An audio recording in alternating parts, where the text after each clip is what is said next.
And the culture executive editor at Time was like, do you have any ideas about this Crazy Rich Asians movie? And I was like, oh yeah, it's going to make tons of money. And she's like, I've never heard that. Tell me why. I explained why, all the financial data that supported my thesis. And she's like, okay, you have the assignment. And I was like, oh my God, what am I going to do?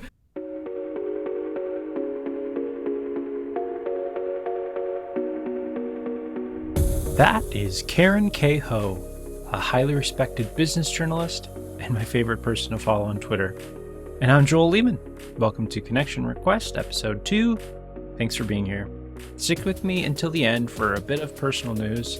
But right now, let's get to today's guest. I've been following Karen's work for years, and I'm so grateful she agreed to spend some time with me for this. She is by far my favorite follow on Twitter, not only because of how open and honest and authentic and funny she is, but also for all of the genuinely amazing advice she gives freely. She's currently a senior writer at Art News and has her master's from Columbia, and she's been published in outlets including GQ, The New York Times, Quartz, Time, and dozens more. She is equally well known for inventing and popularizing the term Doomscrolling through her wildly popular Twitter bot, which gives reminders to drink water and take breaks. She also has an adorable cockapoo named Max and works magic with Facebook Marketplace. Couple of quick housekeeping notes for today. You might hear the aforementioned dog Max barking just a little bit. I promise he's harmless and very adorable. And also, we went pretty long for this interview, and I could have kept talking with her for hours. So this is part 1, and part 2 is going to drop tomorrow. In today's episode, we'll cover Karen's background, spend some time on her mega hit true crime story, chat through some of the big moments in her career so far, and also dig into imposter syndrome. In part 2, we'll get into Twitter and doomscrolling, burnout and layoffs, plus a wild interaction with Bob Woodward that you won't want to miss. Here's my conversation with Karen Ho. I was born and raised in Toronto, which used to be known for famous people like Mike Myers and the Toronto International Film Festival, and is now known for people like Drake or The Weeknd. And I think in news it was like the IKEA monkey, which was a meme at one point, one of the earliest internet memes, and is where many celebrities in pop culture and news, people don't know that they're from Toronto, which I think is very funny. I did my undergraduate at the University of Toronto, and so when I say U of T, people think of Texas. What else is there? I have wanted to be a reporter since high school and was editor of my high school paper and almost went to art school, but my parents were afraid of me making money. So we can talk about that and how I made a big circle back. Before I was a reporter, I actually was a bilingual bank teller for 4.5 years. And that really informed a lot of my understanding of gaps in financial literacy and personal finance. And I was able to use that experience to get a certification in securities in Canada. And that helped me get my first business journalism internship when I think I was 24 or 25. Wow. Okay. So what is it that drew you to journalism in the first place? It sounds like you've long been thinking about this career and it started in high school. What made you want to be that?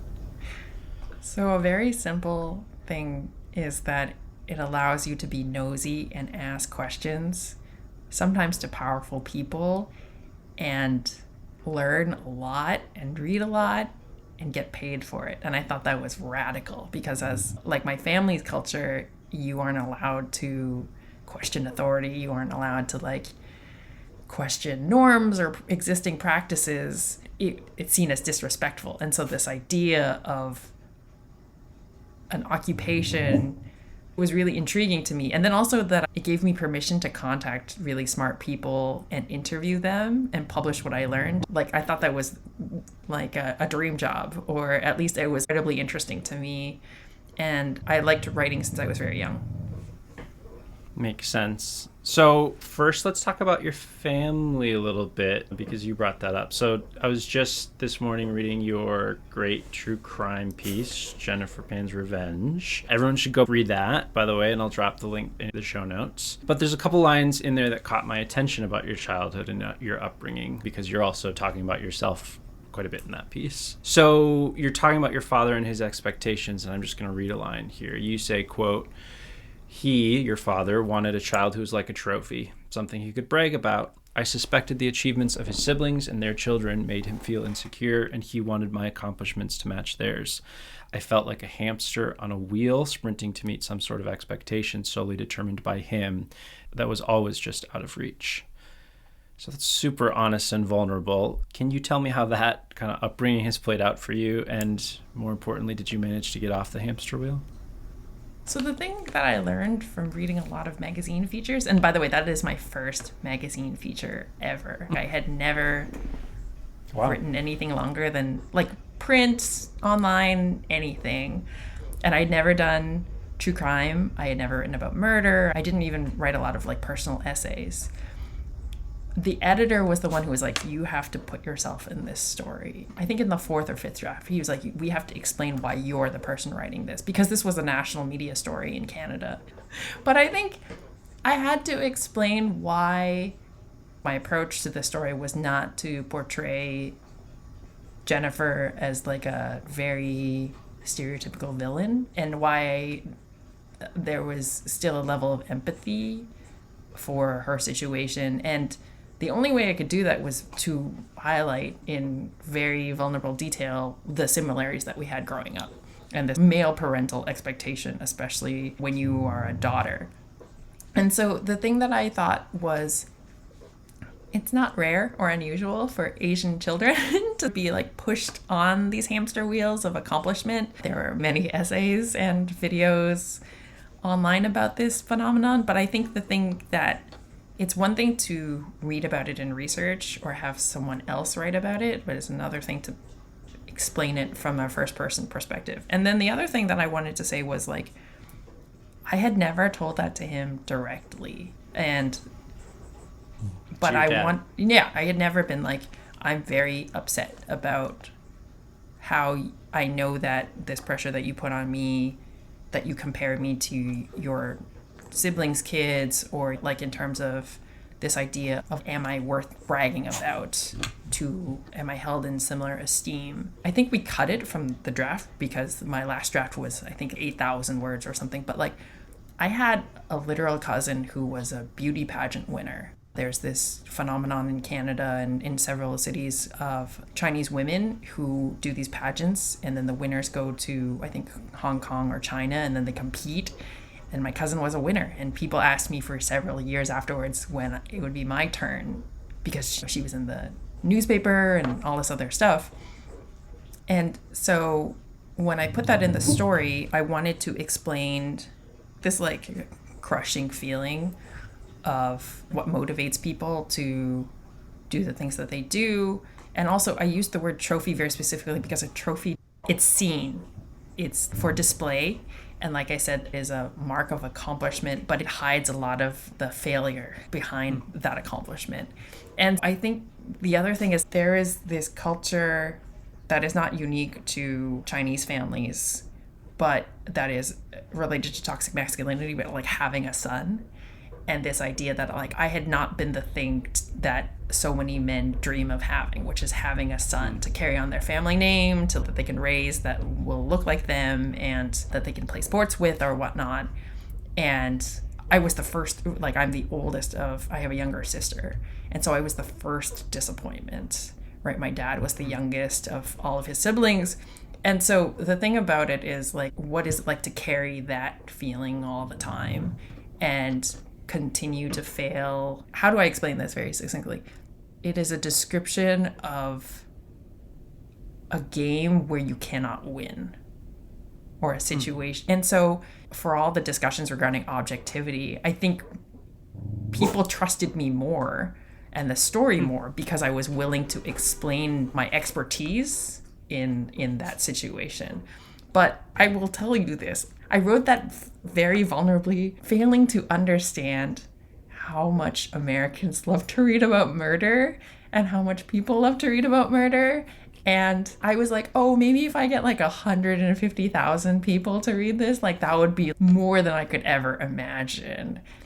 And it became the most read story at the magazine between 2010 and 2020. It held the record for 5 years after it was published. Yeah, so remember, this is a Canadian city magazine. Like, it is for the largest city in Canada, but that's the population of California. And it was picked up by outlets like the Washington Post and the BBC, and it was translated unauthorized into other languages, and like the South China Morning Post picked it up. This is well before the way that rewrites are done even now. So in terms of small worldness, there was an intern at the Washington Post who was from the same Canadian suburb north of Toronto, and she was going to Yale between summers. And she saw all of her friends on Facebook discussing this story, and she called me in Yellowknife and was like, can I talk to you about this story? And I was like, is this a prank? Like, I'm in Yellowknife, a town of 20,000 where it's literally minus 35 for 3.5 months and there's no 911 service. Yeah. And I'm already flabbergasted. It's the long form story of the day, and then it's the long form story of the week, and then all these newsletters are picking it up. Like, people are tweeting about like how you have to read this story.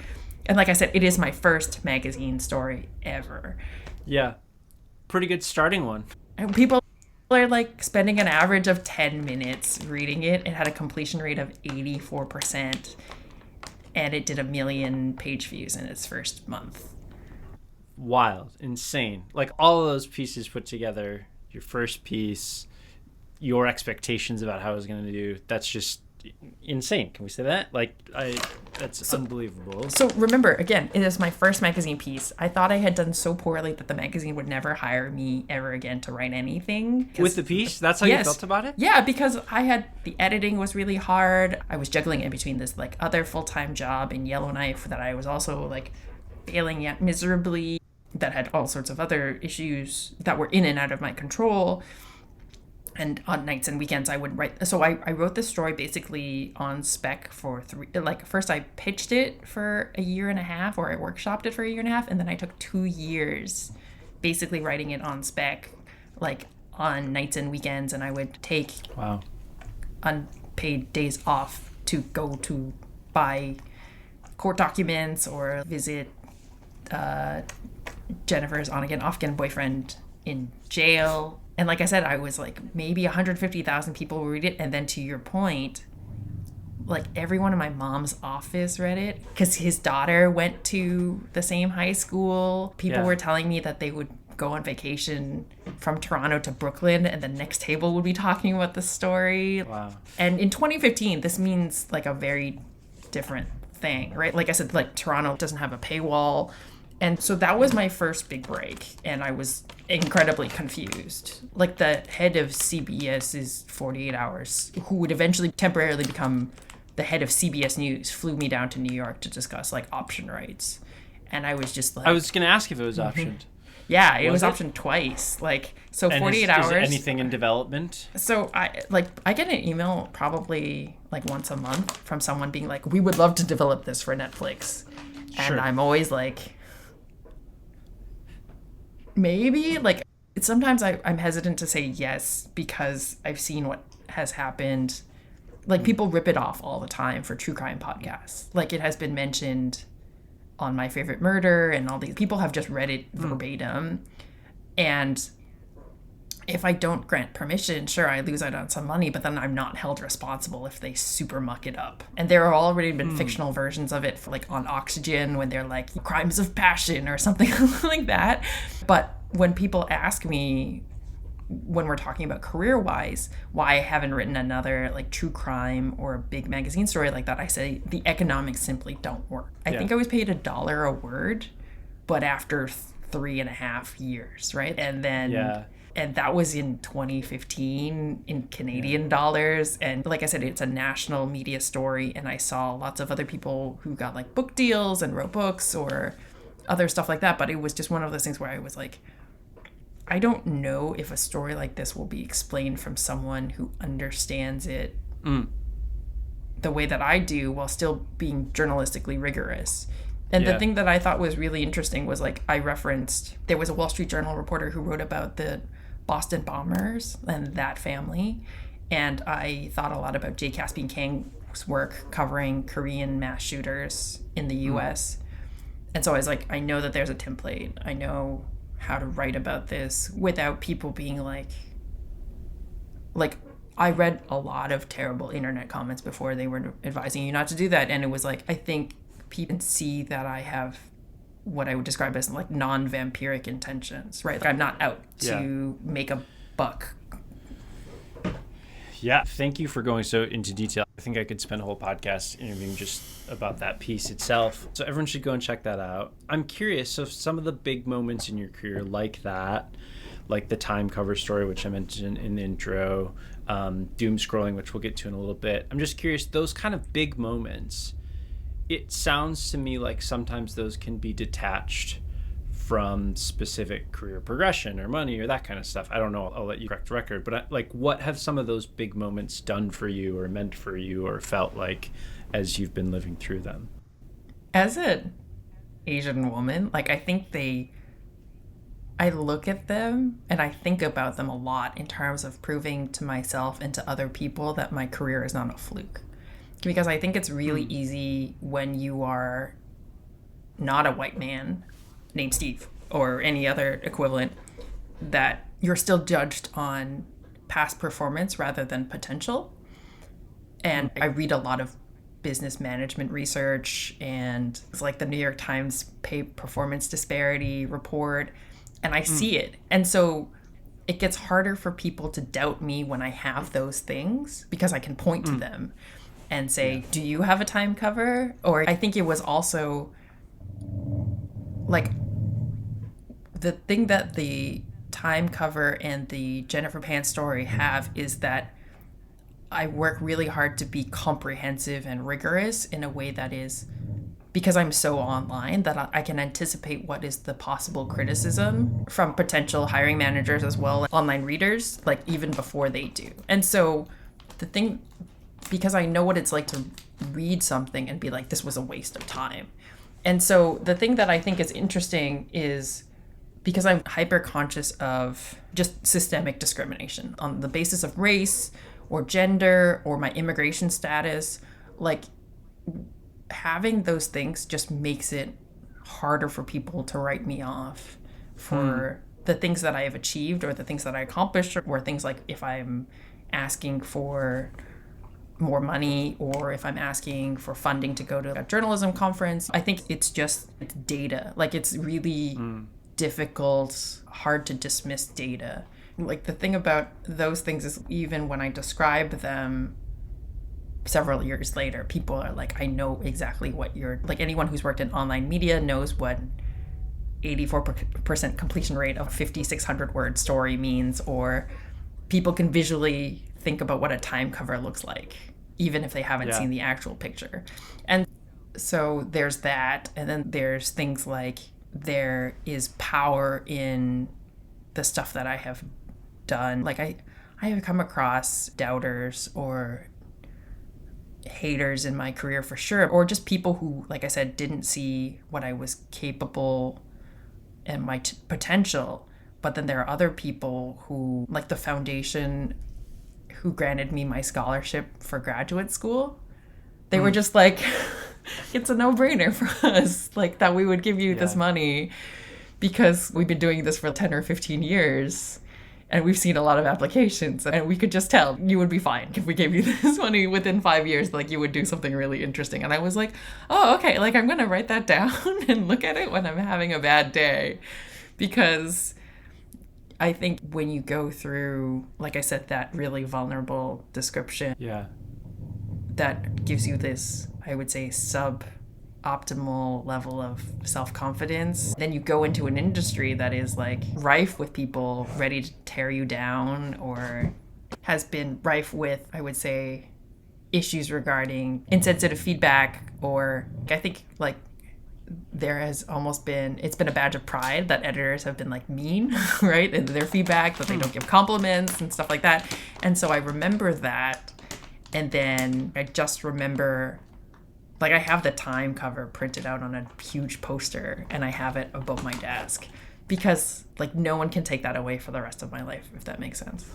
Yeah, it does. And I'm so glad that you do, because I would really hope that you do. We were talking before we started rolling, and you have touched on some themes about imposter syndrome. It seems to me like, at least at various points along the way, I think even just given the fact that you thought that story, the true crime piece, wasn't going to do well, I'm just curious, is imposter syndrome something that you struggle with? And if so, other than if you don't have a Time cover to print out and hang on your wall, how do you deal with it? So I look at data, like, because I covered economics, and so data makes it really hard for people to just explicitly doubt what you're saying, right? So I use data in my own life. Like, I track my sleep, like I look at the effect of my diet on my well-being. And so when it comes to imposter syndrome, like, now we have access to data that makes it important, especially for women and minorities, like when we're talking about performance reviews. So I have data on things like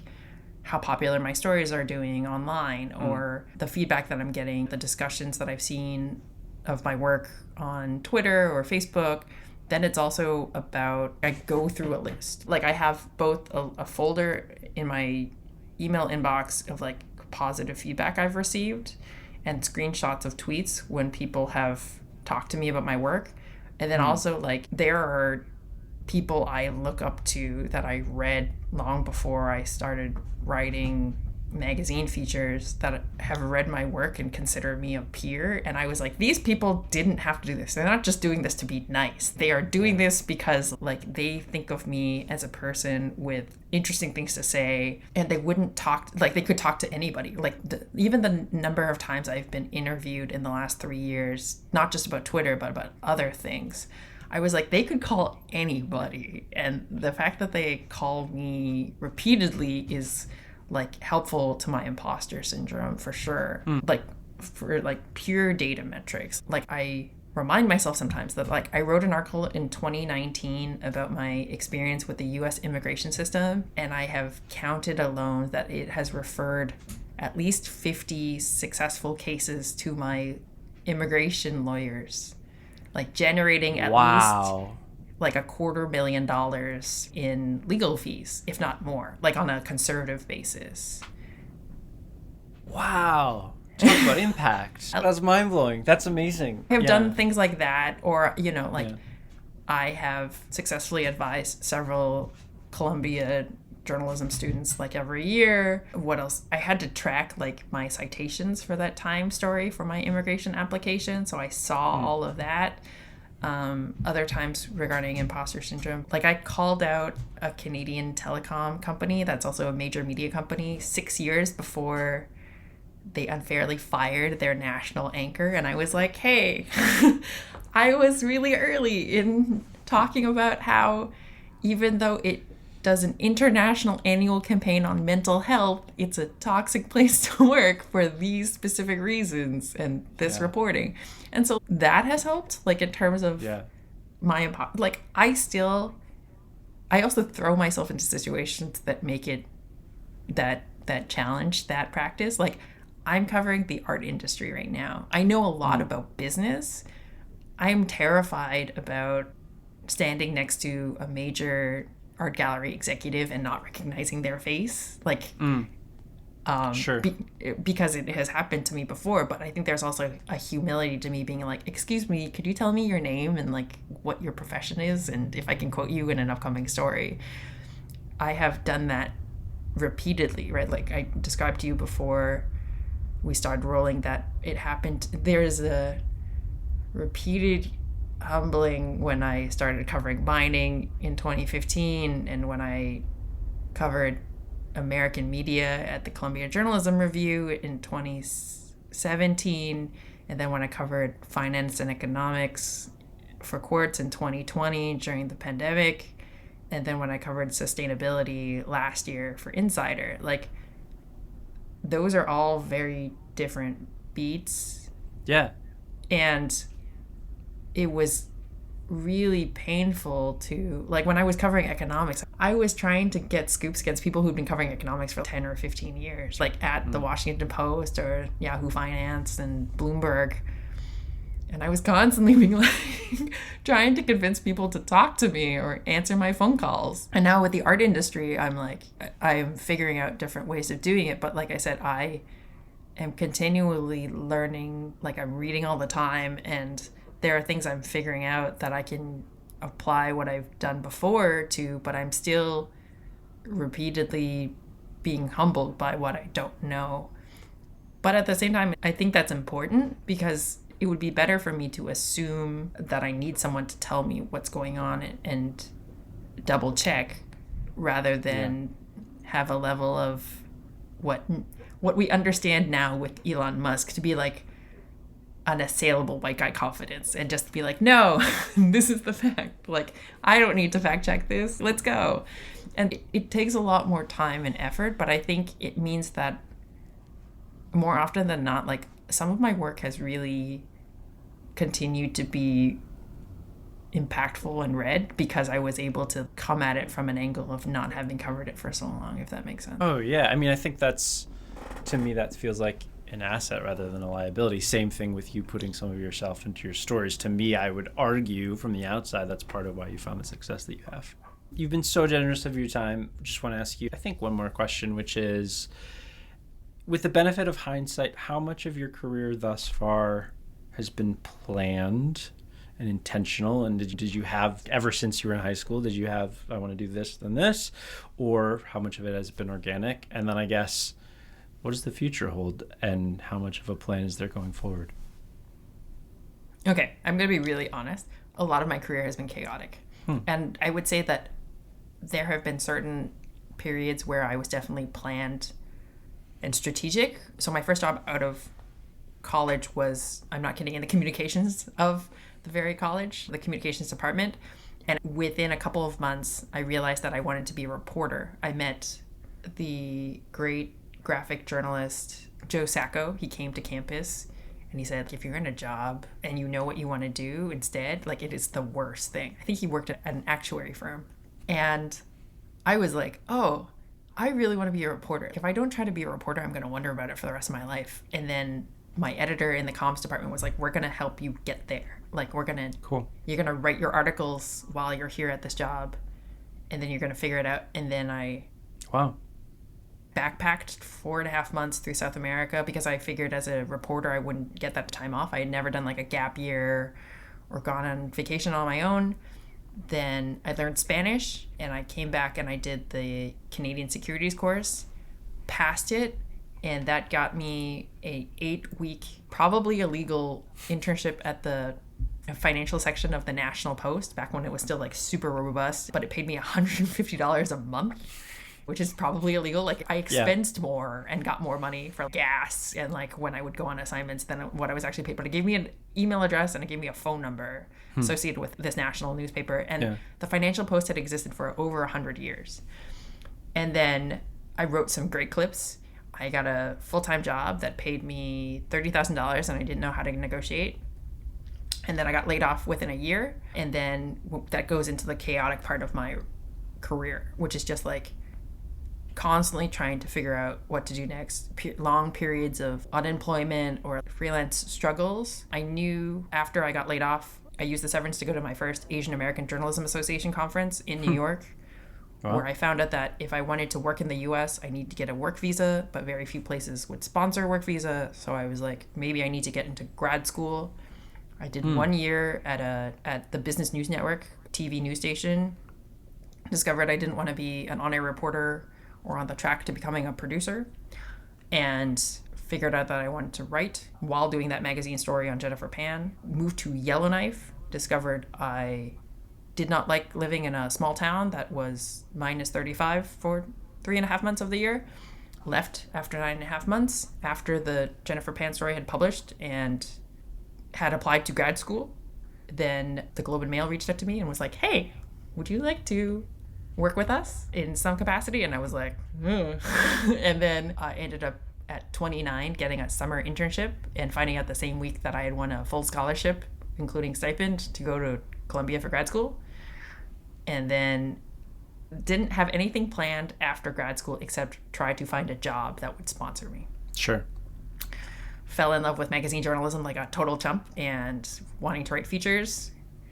Did my fellowship at CJR, which would not sponsor anyone. Wrote some goofy magazine stories that got me on the radar of Time. Time was like, hey, before you yeet out of the country, would you like to write about this movie? And I was like, the first email that I saw, I thought they were pranking me. And so they emailed me again. And they were like, hey, we weren't sure if you saw our other email. Oh my gosh. It's Hilarious. serious. Yeah. Like, I still tell that story. And the way that I got on their radar was I wrote, for very little money, a profile on B.D. Wong for GQ. I was like, why hasn't he gotten like a New Yorker style profile of his entire career? Great piece. And I was like, I'm going to write it. And then, just like you said, I was like, I'm going to put in there that he opened up to me because I told him that I'm also queer and that my editor is Asian. And he's like, I've never had that before. And I was like, that's weird. You've been in the business for 30 years and this hasn't happened before. That's really sad. Yeah. And then I wrote it. I wrote 2,000 words and I just swung as hard as I could. And it went viral. And the culture executive editor at Time was like, do you have any ideas about this Crazy Rich Asians movie? And I was like, oh yeah, it's going to make tons of money. And she's like, I've never heard that. Tell me why. I explained why, all the financial data that I supported my thesis. And she's like, okay, you have the assignment. And I was like, oh my God, what am I going to do? I had to literally fly back to Canada before filing the drafts for that story because my 1 year post grad school work visa expired. Had to apply for my own work visa to come back to the country. And then I made less than $20,000 freelancing in 2019. Decided in 2020 that I needed a full-time job. And then 6 weeks into working at Quartz, 40% of the company was laid off. And then this year alone, I lost 2 jobs within 5 months. I was laid off from the second job after 5 weeks. And it took me 9 months from leaving New York City to come back to New York for my current job. And so planning is difficult. Like the thing about, even with art news, like I love magazines and I love culture reporting, but they reached out to me and I had a lot of conversations with other people being like, I didn't plan to be, if you told me even 6 months ago that I would be, like I work facing the New York Public Library in Bryant Park, like these iconic places, and I go to the Rolling Stone floor to do like phone calls because we don't have a phone booth in our floor. I could not have planned that, but it makes sense because I've had a lifelong interest in art and I know about the difference between Baroque and Renaissance art, and now I cover a lot of super rich people and how they use tax loopholes to buy and sell art. But some of my coworkers used to work in galleries or they studied art history in undergrad. And the thing that I think is interesting is figuring out, like you said, in retrospect, like I took a class in undergrad on movies. Like I had to, it was, I think, horror and thrillers and romantic comedies. And then 10 years later, I used what I learned about what makes a successful romantic comedy when I was writing that Time story. And so the thing that, when it comes to like I would love to be in a company for like one of my senior editors at Art News has been at the company for 10 years, like through different owners. Yeah. Like I know people who work at Thomson Reuters or AP or the CBC for 10, 15, years, 25 years. Yeah. And I have never had that. Yeah. But the thing that I've realized is like my work experience is interesting and diverse enough now that a financial institution I could probably get a job in their communications and marketing department. It is unfortunate that because of my immigration status, like I often need someone to sponsor me to stay in the United States. But the thing that is interesting is just at this point, going back to your question about imposter syndrome and like data, is just like, even if I meet new people and they don't follow me on Twitter, like I can say something that they're just like, oh, you're that person. Like I have met total strangers through, like I said, Twitter or someone else who are not in journalism. And they're just like I remember I saw another PhD student on Twitter who was originally from Toronto, and I think he He's at Princeton. And then he mentioned that he was Vietnamese, and I was like, oh, I read about a Vietnamese person once. And they were like, I sent that story to 50 people. And I was like, oh, dang, like stuff like that. Or like I've met people where they were like, your immigration story for Vox, we send that around in our group chat. It's in our welcome guide for like new people who've just moved. Wow. And I was like, then it helped them explain to family and friends like the process of applying to it themselves. Yeah. Like for international journalists who are like in grad school, not just at Columbia. Yeah. And I was like, oh, like that's really, like I said, I just think of myself as a person. I know I'm not a nobody anymore, but like I buy groceries at Trader Joe's. Like I'm worried about inflation like anybody else. And then now that we're doing in-person events again, I was like, oh, like I have a public profile. Like I'm that person that I used to be at the beginning of my career or before I moved to New York. And I was like I remember I went to the Asian American Journalism Conference in 2019. I skipped 2018 because of the Time story. And I met the Time reporter who had to do the 1-year retrospective of how the movie did. And he and a bunch of other younger journalists queued up to talk to me. Wow.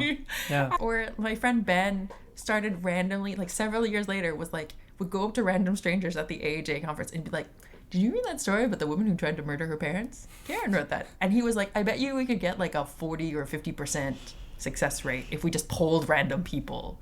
And I was like, that's absurd. And he was right. And I was like, this is really weird. Like, I had no idea. And so the thing about it is, don't get me wrong, like, I would love, like, I'm too old for Livingston Awards. Like, when we think about impact, we so often measure it in, like, because I've had hiring managers ask me, and they were like, oh, you didn't get a law changed, or you didn't win, like, a major award, or all of these other things. But to me, I already know when we're looking back career-wise. Like, I remember someone telling me that the Jennifer Pan story changed the way that he parented his daughter. Wow. And I said that once as, this is my impact. Yeah. And I remember a hiring manager just like totally being unimpressed. But to me, like, if they didn't hire me for a job because of that, might not be the place you want to be anyway. I think about it like 7 years later, you know? Like, I would too. Like the fact that I have written things, my friends tell me, or I had a friend remind me, they were like, everything that you have ever written that like people still think about and talk about wasn't at a job where you were like super jazzed about, or you were super excited to do. And so like I think about that, like I can't freelance right now because of the type of work visa that I have, which is why it changes the creativity of like when I'm publishing tweets or when I'm blogging and stuff. Sure. But I do think it's interesting when it comes to looking back at your career, especially now that I'm no longer like early stage, right? Is like, I think I'm really proud of the fact that, like I said, I have this assortment of impactful moments, and that despite all the things I've gone through, I'm not like a bitter or mean person. Yeah. Far from it. Especially with a name like Karen. Like, I could be, right? Like, I genuinely went through a period, going back to your other question about burnout, which is I did a really deep period where I was like, should I just take a corporate job at JP Morgan and just write internal communications and pull like a 6-figure salary and go on nice vacations and donate a lot to journalism organizations? Because so many financial writers I've seen have done that. IBM, the editor when I was at Quartz has gone to Goldman Sachs along with 2 other people that I knew, and like you see it all the time. But I was like, I think it was like when the art news job opportunity came up, I was like, yes, I will earn less money, but I am gonna work full time at a magazine that will encourage me to do features in like 2022 about art crime and like my first press trip is to Singapore next month. That's huge. So the thing when we talk about careers, I think an interesting thing is just being like, and I've told this to other journalism students now, is like, you're already doing something that doesn't pay you the most that you could get, especially with like your Ivy League degree or whatnot. So what is the thing where if you looked back, you'd be like, I'm going to wonder about this for the rest of my life? I think Ira Glass has that famous talk about you have to have fun. You have to put something in there, like a detail that's just for you. Yeah. Like when I profiled Alex Wagner, I was like, I put in this line that I was like, I'm tired of American journalists covering Asians like we're a foreign country. You know, after all this, like 200 years of immigration, I'm just like, I'm tired of it. And they kept it in, and I was like, yeah, that's for me. Then people quoted it, and they saw that. They were like, that is real truth and insight. Like, we don't know if any other media reporter would have made that observation about Alex Wagner and her job and how she's being set up for failure in that position following Rachel Maddow. Yeah. And so, like, that kind of thing, when we talk about a podcast like yours, it's just, I think asking people to predict the future, which often happens when you're hiring or when you're doing performance reviews, like, where do you see yourself in several years? I'm lucky if I know what's going to happen like 6 months from now. Yeah. Like, and I think a lot of right? Like, I would be curious for anybody who feels confident in that after all the layoffs recently too. Yeah. Or, you know, with all the acquisition, like, you know, PMC just bought Artforum, and then Book Forum is going to close. And we all saw like how upset people were about that. But I think the thing that is, again, was it that saying about grant you the wisdom of knowing the things you can change and like understanding the difference between the things you can and cannot change. And like the thing with burnout, again, is like managing your intake of things out of your control. And then when I'm advising people, I just did this talk with journalism students. It's, here are the things you can control that are much more worth your time and investment and energy investing into. And then also just, but like fundamentally when it comes to careers, like I feel much more calm knowing that it would be like, I wouldn't consider it a moral failure anymore if I didn't retire as a journalist, if that makes sense. Because you've done so many amazing things. You've given it a lot of time and effort, and it seems like you could do lots of things and still be happy. Is that right? Am I putting words in your mouth? Well, I think it's also, I also have seen repeatedly, it's just like, I don't know if the sacrifices to retire as a journalist are worth it for people our age. Yeah, totally. Sad reality, and so, right? But it's just, I think that is the thing. And so, and like I said, like, you and I understand, like, being laid off is not a moral failure. I've increasingly talked to journalists of color who have gotten, like, there was that essay about the Wall Street Journal reporter who got fired at Axios, basically. And he explained why it was unfair termination. And I was just like, so, like, data like that is increasingly showing that it's just not, like, what are the, I'm trying to figure out the metaphor. Like, it's not even like a pothole or a quicksand situation. It's just like, to your point about data, it's just like, I am almost a diversity Yahtzee. The only thing I am not is a mother, but like everything else puts me at distinct disadvantage. Yeah. And the other thing is, like, I read research all the time. Like, especially when I state something on Twitter, I'm often like, here's the research, here's the like paper that I'm talking about, or here's the article, to cut off argument at the pass. And it's just, so for me, it's just like that calm reassurance to our experiences. It's just like, there definitely is a need for social media editors, but it's not worth the sacrifice for the two of us in our careers for that to become the thing that we do all the time. Yeah.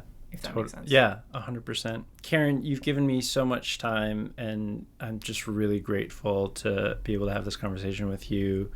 Before I let you go, where can people find you and support your work? I guess, like, until Twitter implodes. Like, I tweet less, but I have a Substack, which is also problematic, but I don't charge money for it, so it's fine. And it's just KarenKHO.substack.com. I'm also on Instagram, but primarily that is so artists can reach me, and where I post pictures of my dog.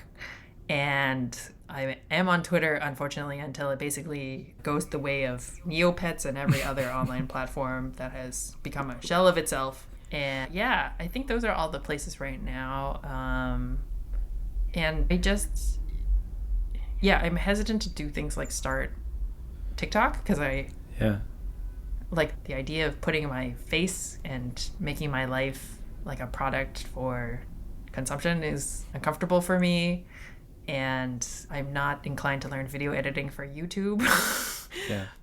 And I think also like for Instagram, I'm hesitant to even post pictures of myself, knowing the harassment that female reporters and Yeah. reporters of color get.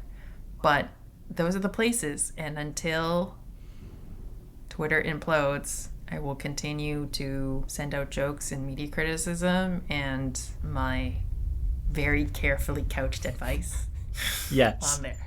And I will be there alongside with you until the bitter end. Karen K-Ho, thank you so much. Oh, thanks so much for having me.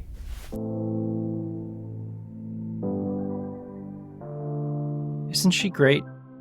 Go follow her on Twitter if you aren't already. Now, welcome to the Coda, the final section of the show where I like to share a couple things in my mind. And today, I have some personal news. I am leaving my corporate day job at the end of the month. And despite the company changing names and ownership a few times, I've essentially been there for the past 11 years, which is more than a third of my life. It's truly wild when you think about all that has changed in my life since I first started there as an intern, wearing a tie every day, if you can believe it. And while I have a bit more to share in the next couple weeks about what's next, right now I guess I'm just feeling a few different things. I'm feeling very reflective. I really feel like I've had a lifetime of professional opportunities and challenges in that time, from traveling the globe to interviewing the Prime Minister of Canada. I just feel insanely lucky. And I'm not saying it was all flowers and parties every day, but I definitely don't take for granted everything that I've got to be part of. I'm also feeling sad to be leaving some really amazing colleagues, as well as partners, vendors, customers. To all of my current colleagues, thank you for everything, and know that I'm always here if you need anything. But more than anything, I'm feeling grateful to all of the amazing people I've come into contact with over the past 11 years as part of my job, and grateful for all the opportunities those people have given me. You know, it's cliche for a reason, but people really do make the difference, and I've gotten to learn from and work with some of the best. Chances are, if you're listening to this right now, you might be one of those people, so if that's you, thank you. Why you all took a chance on me, I'm still not entirely sure, but to everyone, mentors, bosses, friends, thank you for everything. I'm glad we still get to be a part of each other's lives on LinkedIn and beyond. Truly, I'm grateful.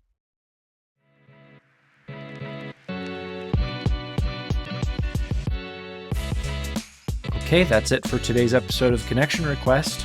Don't forget, part 2 of my conversation with Karen will be out tomorrow. Make sure you're subscribed to the show so you don't miss it. And you can send me feedback, ideas, and questions at connect@shrugcontent.com. That's connect@shrugcontent.com. You can find that in the show notes as well. You can follow the show on TikTok, Instagram, Twitter, and YouTube. You can follow me on Twitter, Instagram, and LinkedIn. Until next time, be well, and thanks for listening.